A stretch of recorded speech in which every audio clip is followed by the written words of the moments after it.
I thought it was very, very good. You did a great job. So kudos to you. Kudos to the whole staff, everybody that put everything together. I was surprised. I didn't know what to expect. I thought that was excellent. I've got a little history. I was a retired Marine for a spell from 2003 to 2006.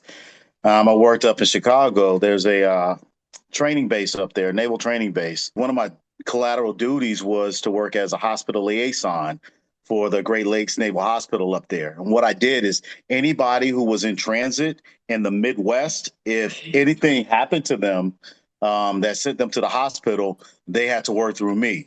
So I had to make sure that they were all taken care of. And it's amazing how many Marines, because I dealt with Marines, but there were also some Navy guys up in there also.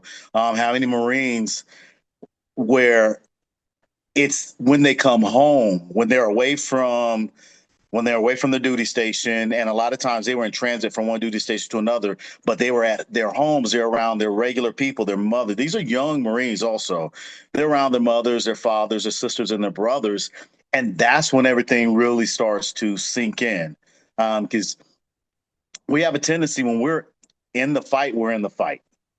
We can compartmentalize things and we can stay where we are when we're called to duty. But during the quiet times, and I think you capture that very well. And when you're alone with your thoughts, that's when the breaking point starts to come. And without, some adequate counseling, some adequate, not just peer counseling, professional counseling, but counseling with your loved ones also. I think that's a key component.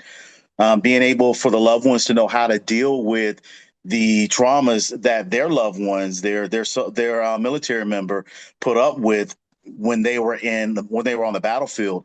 Without that, you're just left out there on your own because there has to be some semblance of brainwashing for us. And I admit that. I didn't want to admit that when I was younger, to tell somebody who's 18, 19, 20 years old to run toward bullets.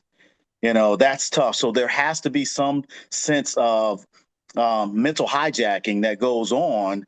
And then when does that get released? I thought you did a great job in portraying that, even though he's no longer in the battle is still waging, and it's hard to find his way out. I love the way you ended it. I thought it was very, very good. So that's just me, my take. And again, I think you guys did a great job. I loved it. Chest Candy, now playing on the festival circuit.